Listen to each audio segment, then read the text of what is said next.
Hi everyone, thanks for logging into our video workshop on how to make an application for the Music Now funding program.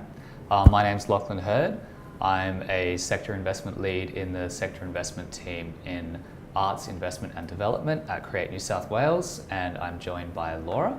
Hi, I'm Laura Murdoch from Music New South Wales. I'm the executive producer there. Cool. So in this workshop, we're going to be going through the Music Now funding application. We're going to go through the application step by step, show you all the kind of difficult points, and hopefully demystify some of those maybe kind of like confusing things for first-time grant writers or for people who maybe like haven't had so much success with grants in the past. So just to introduce the Music Now funding program, what we're trying to do here. It's part of the Nighttime Economy Package released by the New South Wales Government. The objectives of the round are to encourage New South Wales venues to program more live music events, increase audience participation in live music events, support the presentation of original musical work by New South Wales musicians, increase paid employment for artists, which is a very important point, and increase the sustainability of the contemporary music sector. So that's the kind of stuff we're trying to support. So when you're putting together your application, that's what you should be thinking about. And also in that kind of description, there's a few terms, contemporary live music, which may be a bit vague to some people. So for the purposes of this round, contemporary music is defined as original musical works, including works which involve sampling, which are being made now, or the reinterpretation of other composers' work that offers a new approach and a distinguishing creative outcome. So, for example, like a remix. And live music, to define that, is a musical performance by an artist or artists that are engaging instruments and or singing in front of an audience. And the performance can be a single musician, a band, group or choral or instrumental ensemble, and this includes all forms and genres of music, so it's pretty broad. Yeah, all that information is actually available for you on the guidelines of this funding program. Please read the guidelines before you begin an application, as they're extremely important and will tell you everything you need, contain the assessment criteria, and also give you some kind of extra information. Those guidelines are available on our website. Here, Music Now funding for contemporary live music guidelines. That has all the details of it. Again, please read that before you begin your application. Moving on to beginning your application. To get to the application, you'll need to go to the Create New South Wales website, www.createnewsouthwales.gov.au. This is our homepage. Scroll down to the bottom, click on the Music Now funding program, or click on the Apply Now button down on the right-hand side. That will take you to all of our applications currently open in our Smarty Grants portal. Smarty Grants is the online portal that you use to apply for the grant. And then just click on Music Now. That will then take you to the application form. You'll also have to make a login if you don't already have one and create an account so that you can access Smarty Grants and go in and do the application form. Totally. The other thing as well to think about is the actual application form itself. It's online, so what I'd suggest doing is taking actually doing it offline, so making like a Google Doc or a Word doc, and actually cutting and pasting the questions and putting them into that separate document so you can work offline. Google Docs are great because you can share them, so say if you're a band that's putting in an application, you can all have access to the document at the same time. And we'll show you some examples as we get further into the application as to how that might look. Yeah, we can show you one of them now actually. When you take it offline, you can kind of like just put it into a Google Doc, maybe put it in a Word document, whatever's easiest for you. But it is much better just to kind of have everything here, so you have the questions, the word limit, and so that when you're going through, you don't have to switch between the numbered pages that are on the application form. Down this side here. Down here. Yeah. If we can jump back to that, actually. To the form? Yeah, to the offline. So what I've done here is I've actually cut and pasted questions and made them red. And then underneath those questions, I've written the number of words that you're allowed to allocate to each answer, just so that I've got that in my head as I'm filling it out. And again, as we get into the form a little bit later, we'll talk about the assessment criteria, but it's different for all the questions. So I actually cut that out and put it above, just so I can always make sure that I'm referring to them, because that's what the questions are assessed on. Mm-hmm. Before you begin as well, just think about your time management when you're doing an application. Don't start filling one out the day that it's due, because there'll be a lot of things that you'll need. You'll notice at the end, number 13, page 13, there's support material and attachments. So you should start thinking about this well in advance. For example, support letters can take up to a week at least, I'd say, to get. So you want to start thinking about that. Also, make sure your bio is updated. Make sure if you're putting in a CV, if you're a booking agent, for example, you could submit your CV, and that should be up to date as well. So just get all of these things in your mind that you're actually going to have to prepare to put the application in. Also, just with our application assessment process, all of our applications to all of our funding programs are assessed externally by an independent peer of expert panels. This particular panel will be from music industry experts from across the state, with a bit of regional coverage and also covering our Create New South Wales priority areas, which we will get to later in the application process. As Laura said before with her offline document, having the assessment criteria there are very important. The assessment criteria are in the guidelines published, and they'll be throughout the application at the start of questions specific to them. Doing an application is a lot like doing an exam. The assessment criteria are your questions, and you have to respond to them in your answers. Especially when you're doing responses to questions, just make sure that your language is clear, that it's specific, that it's realistic. It's not a press release. Don't be bombastic in your language, and don't promise things that people know that you can't keep. For an example? Don't do a fire festival application, or come up with something that possibly you can't, will be hard to actually make happen. This is when the assessors are going to want to see that what it is that you put the application in for, you can actually achieve. Yeah, and the assessors are experts. They'll know if you're kind of making promises that you can't really keep. So, moving into the application, question 1, overview and eligibility.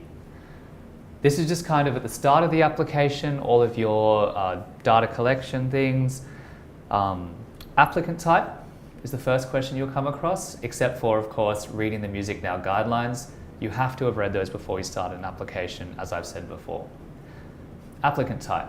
There's a section here that says applications are encouraged from venues, promoters, or a collective of musicians self-presenting. This doesn't mean that if you don't fit one of those areas, you are not eligible to apply. This program is open to pretty much anybody. Local governments can also apply. It's just that we would like to encourage those applicants to get applications in, which is also why we're doing these workshops. Pretty much, if you've got an idea for a live music event, you should be putting in an application. Yes, definitely. For-profit organisations are also eligible to apply, like, for example, a pub or something. But your activity has to take place on a break-even basis, which is listed over here. That means that your income and your expenditure have to equal 0. That will come in through your budget application section.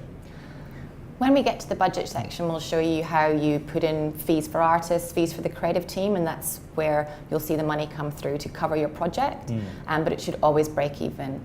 And again, we've actually done a budget offline, which when we get to the budget section, we can show you. But it's just an easy way to fill out that application rather than using the form. But yeah, we'll get to that soon. Yeah. With the kind of income and expenditure coming to 0 thing, that doesn't mean that we want you as a venue owner or lead creative or director of a festival to not be paid. We're not asking you to do your work for volunteer. on a volunteer basis. Quite the opposite. Quite the opposite. You should definitely be paying yourself a wage. It's just that if you're paying yourself $48 an hour for each hour that you've worked on this, and then at the end of it you also have a $5,000 profit to go on a holiday or something, we'll probably ask for that $5,000 to be returned to Create New South Wales. Next page, completing your application. Before you move on, do you meet all eligibility requirements? Yes. Next page. So the first few pages of this application form are data gathering and information gathering before they get into the meaty questions. Yeah. Media stuff starts around question 7. So completing your application. We are able to assist you on the phone between 9 a.m. and 5 p.m. throughout the week. We can give you advice and clarification on things, provide you with resources necessary to complete your application, but we can't tell you exactly what to put in. So we can't tell you, for example, if you call up saying, I have these 2 artists, I really want to book them, but which one do you think will be a better chance of getting funded? We can't give you advice on stuff like that. We can't give you specifics of your program. We can just give you clarification on the application process. A good idea is to actually do the application the best that you can, read the guidelines, and then maybe write a list of questions and then give Create New South Wales a call. That's a very good point too. Question 5, grant administrator details. Again, this is just one of those questions that sometimes confuses people. Not a big deal if it doesn't apply to you.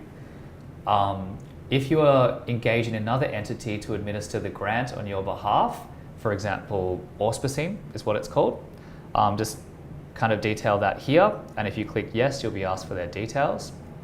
Auspicing is kind of, if you don't have an ABN and you don't want one, you will need an ABN to receive the funding from us or an auspicing organisation. You can provide the details of an auspicing organisation such as Music New South Wales. Yeah, we do auspicing, and there are a few other auspicing servicers out there. Basically, most auspicing bodies will request between 5 to 10% for an auspicing fee because they will be receiving the funds on your behalf and then distributing them to you.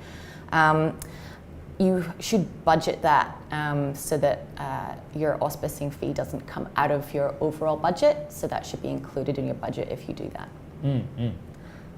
It is a good thing to do as well if you have financial management problems or you don't feel like you want to get a big 40,000 grant into your bank straight off, and they can give it to you in like $1,000 increments over time, just so that you know how much money you have and how much you can spend.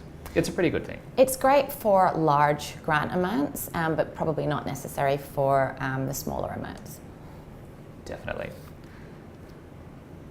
Activity summary, getting more towards the actual details of your application. Program title, description of the event, your start date. Just a reminder that we cannot fund activities that are taking place before the 1st of May 2019. That is the first eligible start date of activities, so please don't put anything in before that date.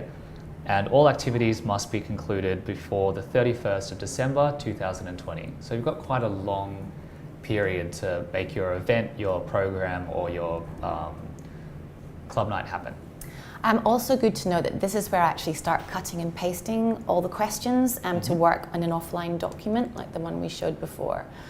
So yeah, this is from page 6, you'll see in the navigation, I'm starting to copy these. And also the brief description of the event and the program that you're applying for, that's kind of the assessor's first chance to hear about your program. So just try and be as concise and clear as possible in that description. Definitely. There's not much of that, there's not much of a serious stuff on this page, except this is quite an important question. Is your event/program involving Aboriginal communities and heritage, yes or no? If yes, then you need to provide a prior relationship, evidence of a prior relationship with the artist or relevant community. To support your project, peer assessors will want to see all the ways in which you are ethically, responsibly and respectfully engaging community members and partners, whether that's Aboriginal and Torres Strait Islander community artists or any of our other priority area groups, which we'll get to later, but involves culturally diverse groups, people with disability, young people, all those kind of groups. Lachlan, what happens if you're a festival, for example, and you're going to have a welcome to country at the beginning of your event? Would you need to get a letter for that? No, that would be okay. If you're doing a welcome to country, like we'd hope that all festivals taking place in New South Wales doing a welcome to country before their event begins. But that kind of thing is like a standard activity. If you were programming a 3-day festival of entirely Aboriginal artists, or you had a First Nations section of your festival, we'd want to see some evidence that the community group or people that you're planning on working with actually do want to work with you, so that we're not funding you to then kind of show up on their doorstep and say, hey, like I'm going to work with you on this, when they may not want to actually engage. Okay. Cool. So, one of the first bigger questions. Outline the challenges and/or opportunities in presenting live music events/programs in your area/venue. Now, you'll see that there are 500 words allocated to this. You don't need to use all of those 500 words. It's really important to be clear and succinct. A way that you can do that is you can actually use bullet points. So you could list the challenges and list the opportunities that you're facing. So, for example, you're in a regional area, and the challenge there is that there's no electronic music events happening in your area. So that's a challenge, but then the opportunity could be that because there are no live electronic events happening, that's actually an opportunity to start up your events. So yeah, you can go through and list them that way, or you can write paragraphs, but yeah, try and be very succinct in that area. Definitely. Dot points, always great. Yeah. Activity breakdown. Again, don't stress too much about this bit. 100% of your activity will be taking place in New South Wales, because we are only supporting live performances taking place in the state. The breakdown of New South Wales activity, however, will be a percentage.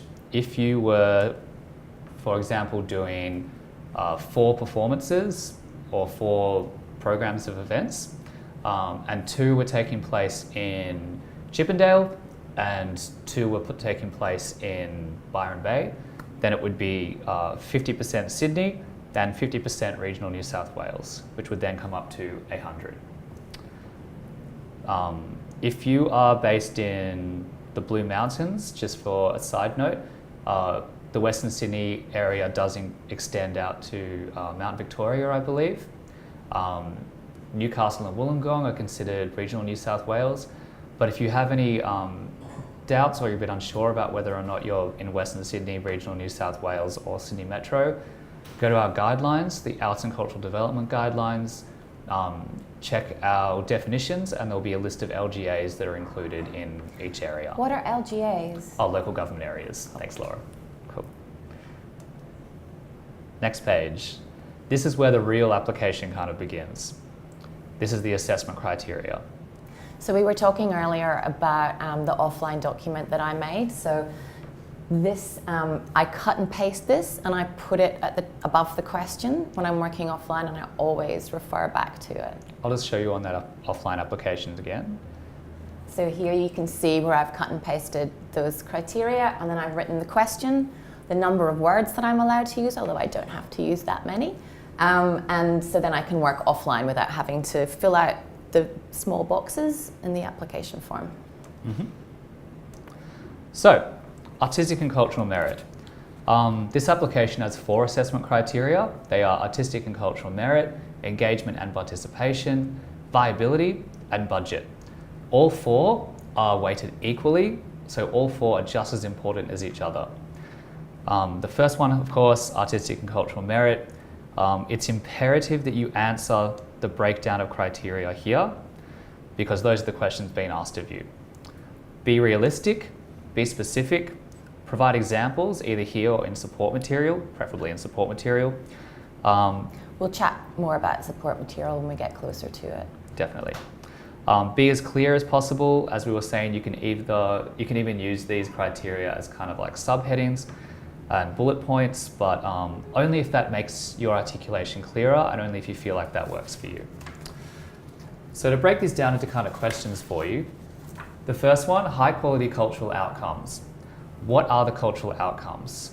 Why is this important to the New South Wales music industry?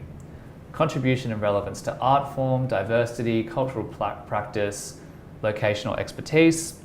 How is your program adding value to the New South Wales music industry and live performance? Or how is this adding value to your cultural practice or your geographical location?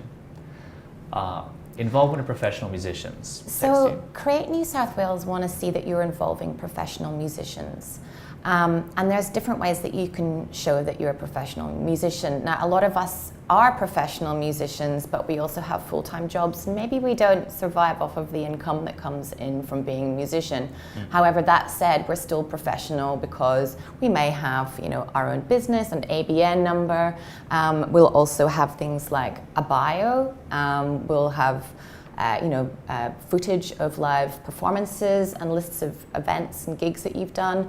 So this is all stuff you can think about for attaching in your support material section a little at the end of the application that just proves that you are actually a professional musician. Yes. It's just kind of that you have like a commitment to your music practice. Yeah. And all of these things should be answered in these questions. Describe the proposed program/events, including the merit, key activities, events, and partnership arrangements. So that's kind of like the larger overview of your program, and then put those assessment criteria into that. And you'd put your programming details in there too. Definitely, all the artists you have involved, all that kind of stuff. As a side note, the funding from us can only go to New South Wales musicians. You can have interstate or international musicians on your lineup. They just can't be paid out of the fund, and we'll get to details of that more in the budget. Next page. Oh, just quickly on this table here. That's good. Previous page. Just go back. So yes. This is how you can actually list your programs. So say, for example, you're doing 3 events, so you would list the 3 events, but maybe there's something that's happening before that's important as well, such as rehearsals. So you could list that in here too. Yeah, but yeah, it's just kind of like a detail of what's taking place when. Cool, next page. Engagement and participation criteria.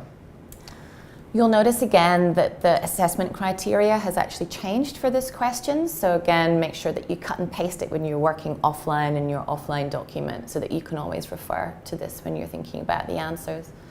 Yes.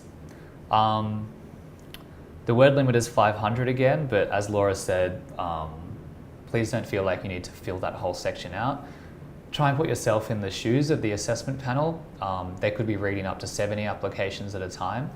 And so if everything is looking like if your wording is very convoluted and you've obviously overly fleshed things out, it's going to be a lot of reading for them and they might get a bit exhausted. Yeah. So being, again, really succinct and clear in what it is that you're doing is great. Yeah, think about how quickly and efficiently you can get your message across. So again, criteria. Strategies for increasing audience and participation numbers. The project will be widely accessible and reach a large audience. The project supports the diversity priority areas of youth, Aboriginal people, people from culturally and linguistically diverse backgrounds, and all people with disability. I'll get into that more shortly. Also, if the project doesn't support these areas, you can still put an application in. Definitely, yeah. It's just our priority areas for funding. But again, I'll get to that in a second. The relevance to target audience / participants, geographic area or community, support and commitment of partners and or communities, maintenance, development or diversification of audiences and participants. So then the first question that you can put all this stuff into here. Laura? So pretty much this is asking how you're going to get people to your event. So this is where you can think about your marketing plan and your marketing strategies and timelines. If you head to musicnsw.com, we have a resources tab there that also have, we've got a couple of downloads in regards to PR, which you could use to help you plan your timelines and adapt to a marketing timeline. Then you can also look up some event timeline online templates and just kind of figure out how long it's going to take for you to do your marketing to get people there. And this is where you would put all that information. Definitely. How do you envision your program? Okay, this is a bit of a confusing question. Don't freak out too much about this one. It's just kind of like asking you what your core aim of the activity is within our objectives. So, do you envision your program/event will attract a new audience? So that means reaching people outside your current scene, a completely new audience. Develop existing audience. This means introducing your audience to something new. So say for example you're doing a jazz night that's usually swing jazz, and then you want to do an experimental jazz programming. That would be opening your audience up to something new. Yeah. Or grow your existing audience, which just means bringing more people into your current audience slash scene, which I think will be the most common aim of people applying to this funding program. But you can click more than one. You can even click all three if you like. Yeah. Next question. Describing the strategies for engaging the New South Wales community as creators, participants, and/or audiences. So this is basically where you put down all the people that are involved in your project that are from New South Wales. So that would be people along the lines of performers, so musicians, the venues that you're working with, and the people that are working within the venue, the production teams that are actually putting the event on, also the creative teams that are coming up with the ideas and the planning of the event. And then thinking about also just on artists. We spoke previously about programming, but it's really good to have your artists confirmed. Even if you you can show this in your support materials. So it could be an email, for example, that you have sent to an artist and said, we're doing this event and we'd love you to perform, and then replying and saying, great, I'd love to be part of that event. So, but it would be good to show that you've actually thought about who you're programming. Yeah. That also affects your the assessment of your artistic merit. If you don't have your artist confirmed, or you don't have any idea of who you want to book, it's quite difficult for the panel to assess how good these artists are going to be, and what kind of merit that's going to contribute to the live performance sector. It just helps them to kind of give a bit of a vision of what's actually going on. It'll also be really important when we get the support material for you to be able to upload images and evidence of these artists and their previous performances, so the panel can kind of get a bit of a vision of what your event is going to look like. Cool. As I was saying before, the priority area groups. Create New South Wales has 6 priority areas for funding. You don't have to meet any of these areas to receive funding unless you're going for annual program or multi-year funding, but that's not this application.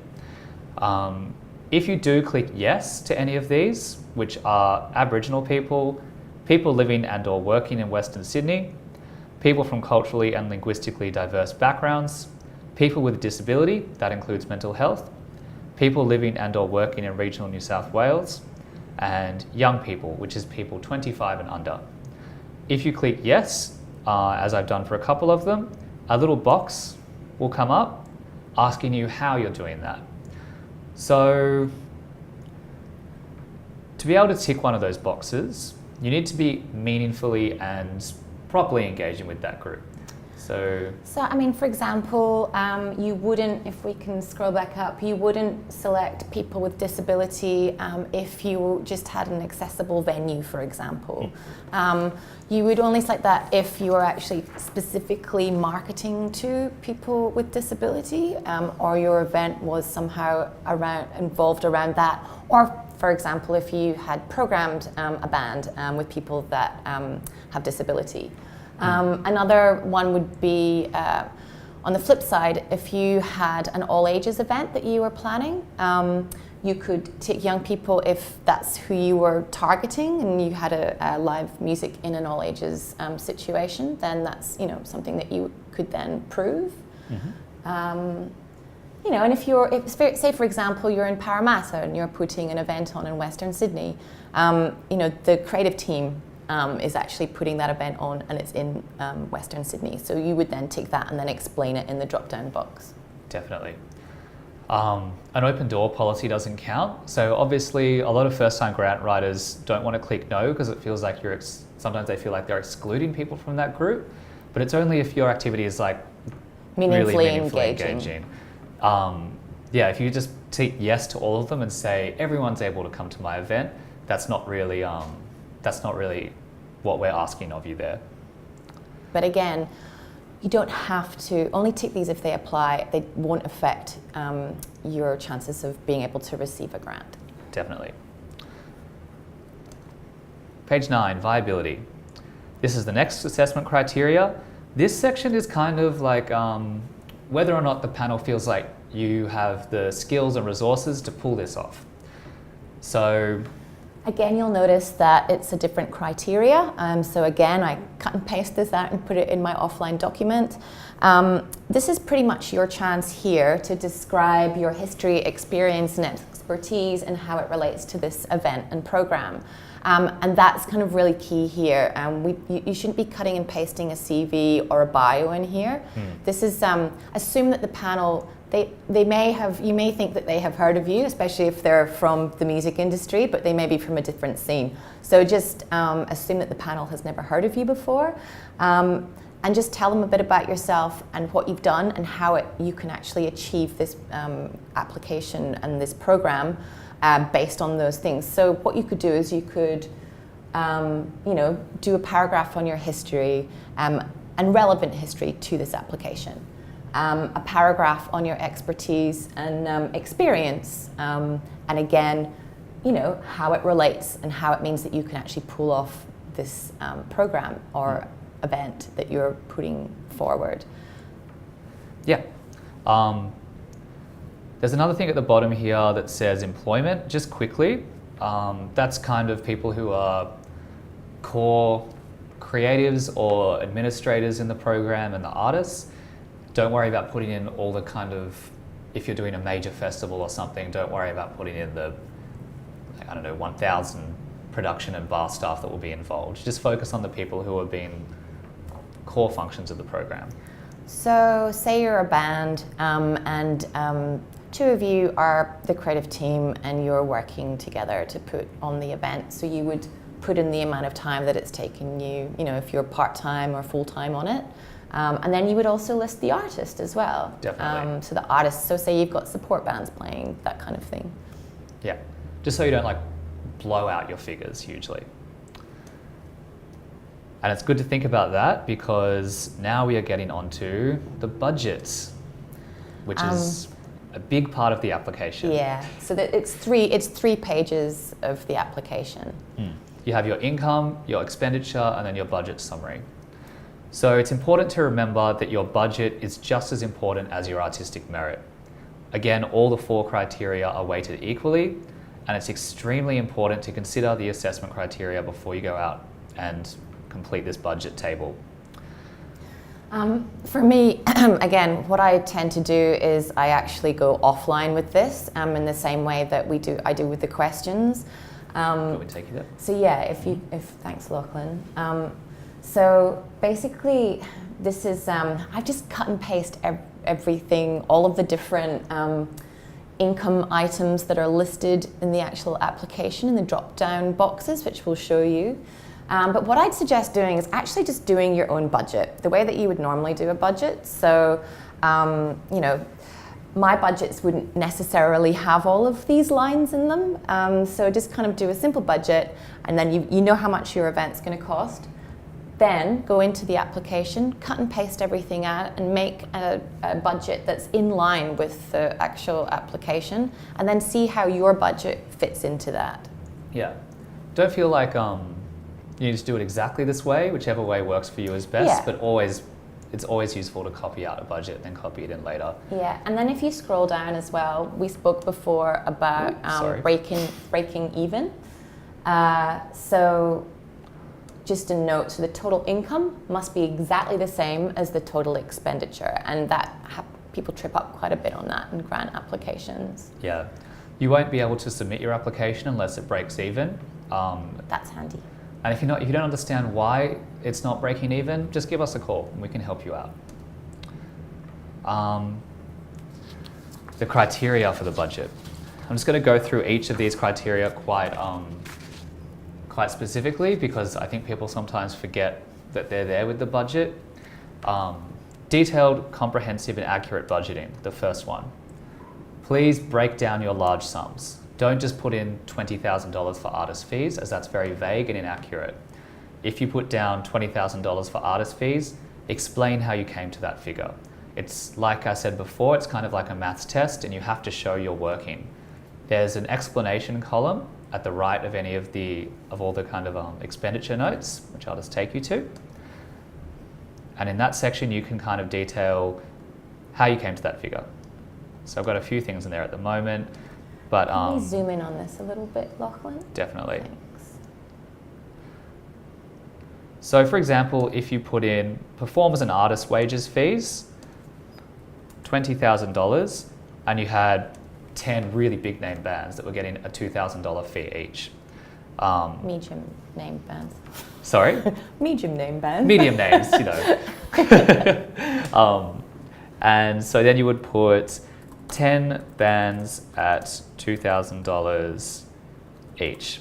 You could even put a bit more detail in there. You'd probably want a bit more, but you could even put like a bit of evidence in your support material about why they're getting paid $2,000 each. Maybe it's the figure quoted from the agency, just so the panel can see, oh, that's how you came to $20,000.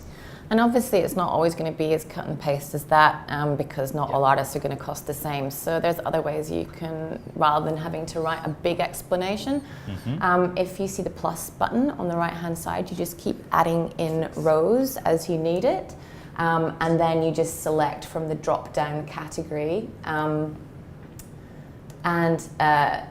then you can just put in, you can actually just put in a line for each band that's playing or each artist that's playing, if that works better for you. Yes. Yeah. Which again will make it detailed, comprehensive, and accurate. Can we just quickly show the drop down? This one? Yeah. So just to go back to talking about working offline, what I did is I actually copied every single one of these drop-down items and put them into the offline budget, just so I can think about how I could present it in this form. Yes. The next criteria is income from sources other than the New South Wales government. So if your project is going to cost $35,000, you cannot ask for just $35,000. You have to have other sources of income.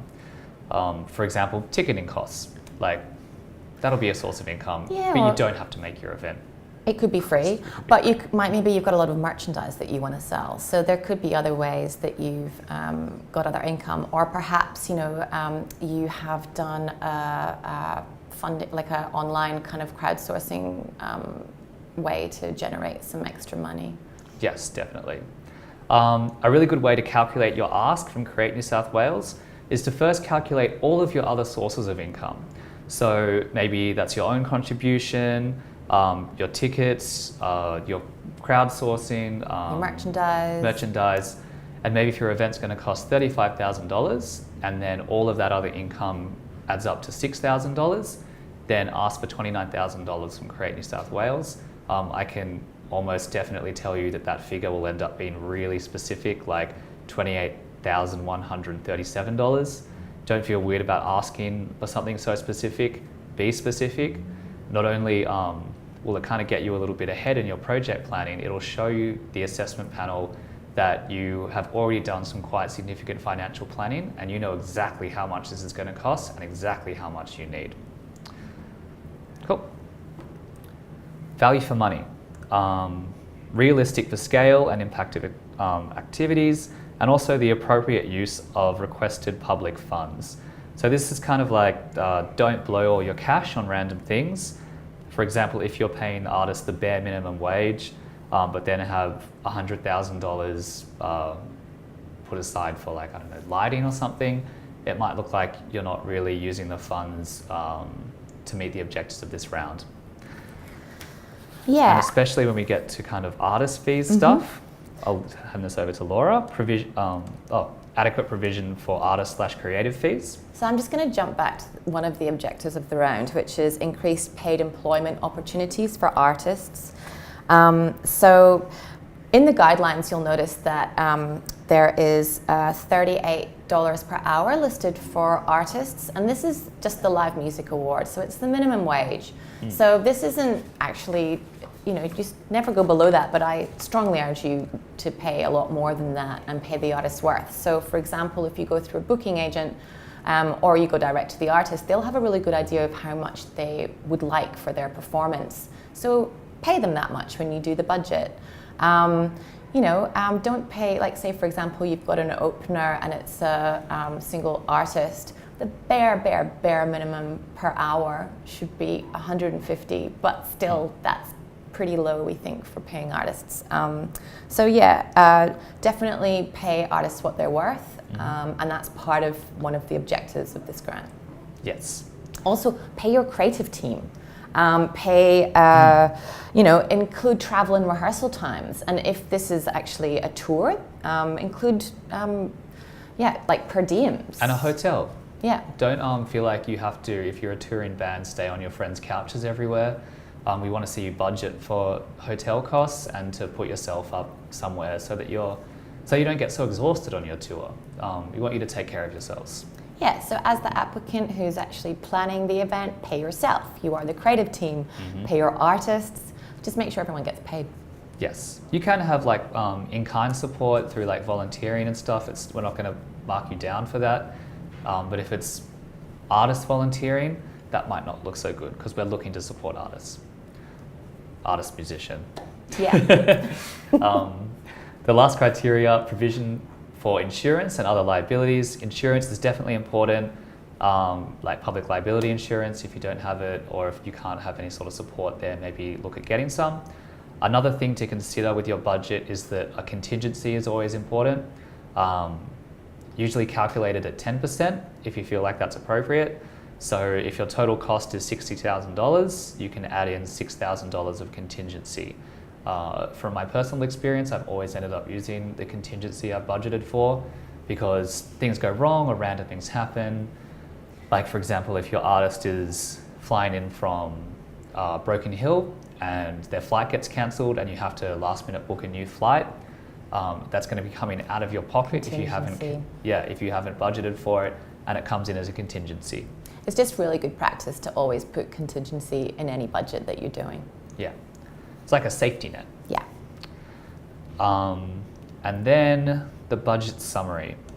After you've done all your budget items, your income and your expenditure has come to zero, there'll be a summary page. I haven't done my budget run right, obviously, because it's minus $35,000, but that's because I haven't completed it yet. You can put in some special explanatory notes there. So if there's one particular item in your budget which comes across as very confusing, and even you looking at it or you show a friend before you submit and they say, I don't understand this, you can provide more detailed notes in this budget box here, but you only have 200 words. It's only 200 words, and it is, as Lachlan said before, best to put an explanation for every line item in your budget as you go, just so it's really clear for the assessors as they're going through. Definitely. Then down here, there's the venue table. So this is where you can kind of calculate your ticketing income.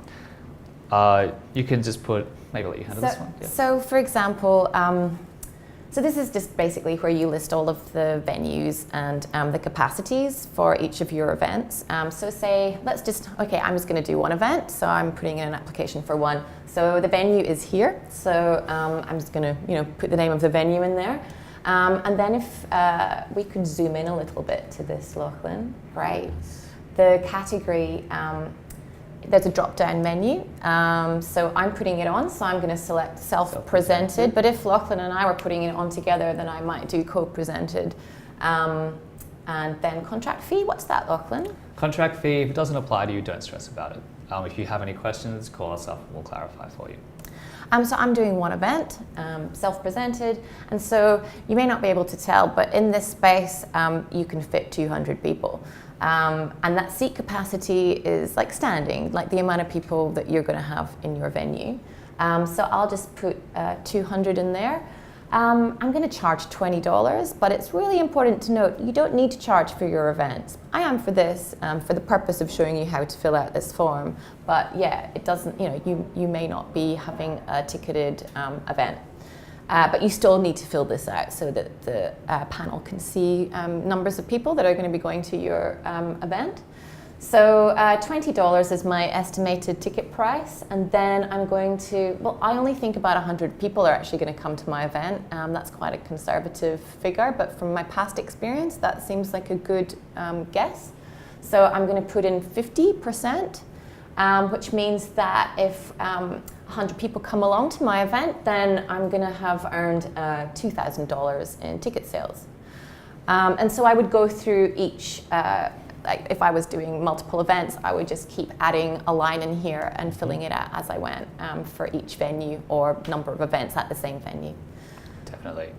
Something important to consider, make sure that after you've done all of your earned income from your venue table and your ticketing income, that the amount that's automatically calculated down the bottom here, total earned income from venue table, matches your ticketing income in your budget table. That's a pretty important one. Yeah, because if you've gone through here and calculated everything and it comes up that you have $47,000 of ticketing income, but then in your budget table it says that you only have $700 of ticketing income, that's going to look very confusing to the panel. It might either look like you have income that you're not kind of declaring, I guess, in your budget table, or that you have not done proper calculations. So just make sure that matches.